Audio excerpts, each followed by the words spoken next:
তো নমস্কাৰ স্বাগতম জনাইছোঁ অন্য এটা ভিডিঅ'লৈ। আজি আমি গৈ আছোঁ চান্দুবিলৈ আৰু বৰ্তমান আমি আহি পাইছোঁ বাগান অঞ্চলত। ইয়াৰ পৰা দূৰত্ব চান্দুবিলৈ 10 কিলোমিটাৰ আৰু আগত এখন গাঁও আছে বা গাড়ীৰ লিক অঞ্চল আছে, তালৈ দূৰত্ব 2 কিলোমিটাৰ। তো বলক এতিয়া আমি চান্দুবিলৈ যাওঁ। কি লিখিছে? লিখিলোঁ ছাৰ, আমি গত অনগত হৈ প্ৰিয়ংকা মমতা বেনাৰ্জী চব কংগ্ৰেছৰ কাছাৰ আমি লগ পালোঁ গাড়ী লিক অঞ্চলত। দাদাৰ নামটো কি আছিলে? মোৰ নাম শ্ৰী লোহিত ঠাকুৰীয়া। বিষ্ণুভা অৰ্জিন মন্ত্ৰটো হেৰাই যোৱা আমাৰ বহু কথা। অসম চুক্তিখন 57 ডিচাইড নহ'ল। দিয়ক লগ পাই ভাল লাগিল আপোনাক। 2024 চনৰ শেষ ৰবিবাৰ আজি কি হৈছে, বহুত যথেষ্ট সংখ্যক পিকনিক পাৰ্টি সোমাইছে আজি চান্দুবি অঞ্চলত। আৰু ইয়াৰ লগে লগে যি চান্দুবি মহোৎসৱ 1 জানুৱাৰীৰ পৰা 5 জানুৱাৰীলৈ অনুষ্ঠিত হ'ব, তাৰ ব্যাপক প্ৰস্তুতি চলি আছে। আৰু প্ৰস্তুতি কেনেধৰণে চলি আছে আপোনালোকক এই ভিডিঅ'টোৰ জৰিয়তে দেখুৱাম। পৰিৱেশটো খুব ধুনীয়া এটা পৰিৱেশ এই চান্দুবি অঞ্চলৰ। আৰু চান্দুবি অঞ্চলটো হৈছে জৈৱ বৈচিত্ৰ্যৰে ভৰপূৰ এটা অঞ্চল। 1897 চনতে এই অসমত ডাঙৰ ভূমিকম্প হৈছিল। এই ভূমিকম্পৰ ফলত এই চান্দুবি বিলখন উৎপত্তি হৈছে। আৰু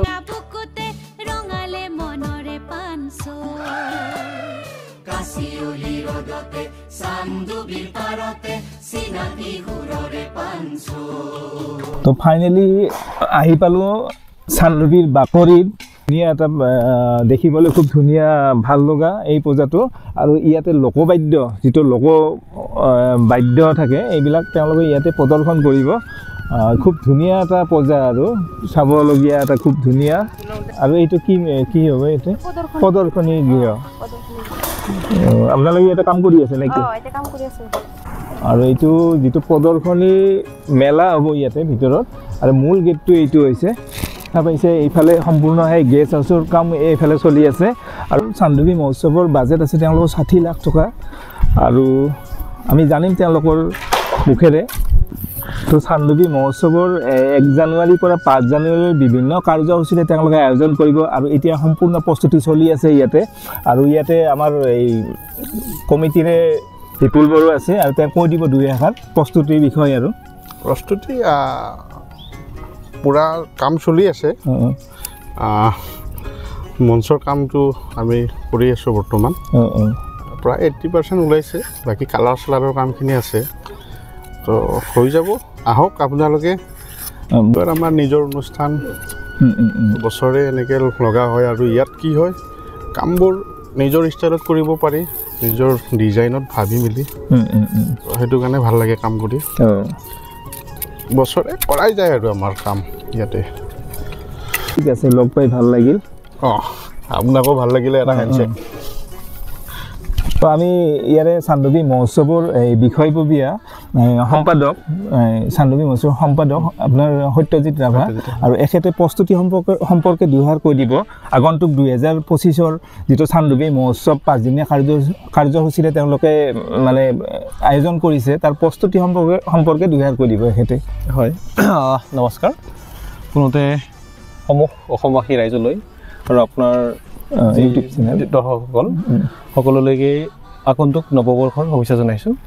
আৰু আটাইলৈকে মোৰ বিশেষভাৱে নিমন্ত্ৰণ থাকিল। আমি যি উৎসৱ 75 বৰ্ষৰ বাবে যি চান্দুবি উৎসৱ আয়োজন কৰিছোঁ, আটাই আহক আৰু আমাক উৎসাহ উদ্দীপনা যোগাওক। আপোনালোকৰ কাম কিমানখিনি আগবাঢ়িল? আমাৰ 2 দিন মাজত বাকী আছে। আমাৰতো প্ৰস্তুতি বুলি ক'বলৈ গ'লে প্ৰায় সম্পূৰ্ণ হোৱাৰ পথত, আৰু কালি সম্পূৰ্ণ হৈ উঠিব। লগতে আপোনালোকক মই বিশেষভাৱে এইবাৰ অনুৰোধ জনাম যে এইবাৰ চান্দুবি মহোৎসৱত, চান্দুবি উৎসৱত এটা নতুন সংযোজন হৈছে এটা কাৰ্যসূচী ৰাখিছোঁ। এটা মানে কি কয়, সন্ধিয়া সময়ত চান্দুবিৰ বাকৰিত সন্ধিয়া সৰীয়া আড্ডা বুলি পিনে এটা আড্ডা অনুষ্ঠান হ'ব। খুব ভাল লাগিব। তাত গান মাত ইত্যাদি আমি আড্ডাত আলোচনা কৰিম। আটাই আহক।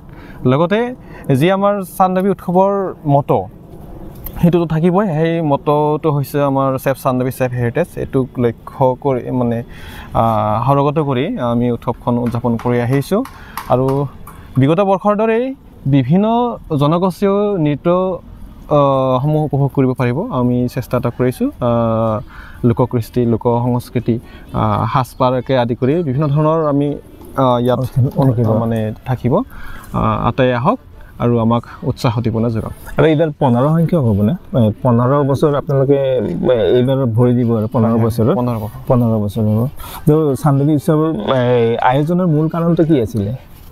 চান্দৱী আয়োজনৰ মূল কাৰণটো হৈছিলে চাওক, আমি যদি প্ৰাৰম্ভিক কথাটো ক'বলৈ যাওঁ, সেই সময়ত 15 বছৰ আগত চান্দৱীটোৰ মানে যিটো হাৰত মানে বিলুপ্ত হোৱাৰ পথত আছিল, তাক আমি ৰাইজে লগতে অসমবাসী ৰাইজক মানে এইটো চান্দৱীক যে মানে ৰক্ষণাবেক্ষণ বা সংৰক্ষণ দিব লাগে, তাক দেখুৱাৰ আমিতো ডাইৰেক্ট দেখাব নোৱাৰোঁ। আমি যদি ইয়াত উৎসৱখন পাতি দিওঁ তেতিয়াহ'লে মানুহে আহিব চান্দৱী বিলখন দেখিব, আৰু তাক ছেভ কৰাৰ কাৰণে সুৰক্ষা কৰাৰ কাৰণে ৰাইজেও প্ৰস্তুতি চলাব, লগতে চৰকাৰীভাৱে যাতে প্ৰচেষ্টা চলাওক, দেশী প্ৰচেষ্টা চলাওক, সেইটো এটা আছিল লক্ষ্য মানে চান্দৱী উৎসৱ পতাৰ।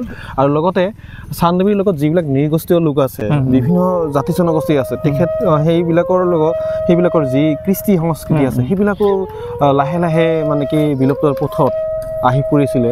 তো আমি সেই সময়ত মানে ভাবিছিলোঁ যে উৎসৱখন যদি আমি আয়োজন কৰোঁ, সেই উৎসৱখনত কৃষ্টিবিলাক প্ৰদৰ্শন কৰাৰ কাৰণে সেই কৃষ্টি যিবিলাক জনগোষ্ঠীয় কৃষ্টি আছে মানে নৃগোষ্ঠীয় অঞ্চলস্থ, সেইবিলাকে নিশ্চয় সেই প্ৰেক্টিচটো ৰাখি থাকিব আৰু ইয়াত আমাৰ আগত প্ৰদৰ্শন কৰিব। তেনেকুৱাকৈ এটা মানে কৃষ্টিসমূহ সংৰক্ষণ কৰাৰ কাৰণে এটা প্ৰচেষ্টা এইদৰে লোৱা হৈছিল।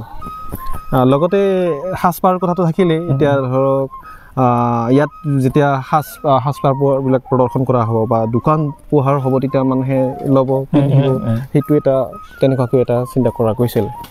এনেকুৱাকৈ আছিল আৰু বহুত কিবা কিবি। তো এইফালে কি মঞ্চ, মূল মঞ্চ এইখন হৈছে চান্দ সদাগৰ সোঁৱৰণি মঞ্চ। হয় হয়। আৰু এইফালে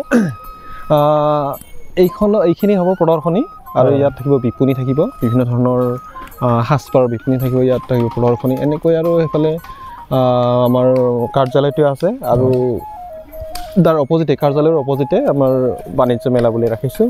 আৰু এইফালে বাণিজ্য মেলাৰ ফ্ৰণ্টত আছে আমাৰ এথেনিক ফুড ভিলেজ, তাত মানে জনগোষ্ঠীয় ফুডসমূহ তাতে মানে দোকান থাকিব আৰু হয়, দোকান চোকান থাকিব। মহা আয়োজন এইবাৰ 2025 যিটো আপোনালোকে চান্দৱী মহোৎসৱ আয়োজন কৰিছে, এইটো মহা বিশাল 60 লাখ টকাৰ বাজেট বুলি শুনিছোঁ। হয় হয় হয়, মহা আয়োজন বুলিয়ে ক'ব পাৰি আৰু এটা চেষ্টা কৰি আছোঁ। আৰু আমি বিভিন্ন ধৰণৰ চৰকাৰী পক্ষক বা মন্ত্ৰী মহোদয়সকলক আমি নিমন্ত্ৰণ জনাইছোঁ। তেখেতসকলেও পজিটিভ এটা পোৱা গৈছে, উপস্থিত থাকিব তেখেতসকলে। চাওঁ কিদৰে আমি চৰকাৰীভাৱে বা ৰাইজৰ দৰ্শনাৰ্থীৰ কি ধৰণৰ সহযোগ পাওঁ, আমি তালৈ অপেক্ষাৰত। ঠিক আছে, থেংক ইউ।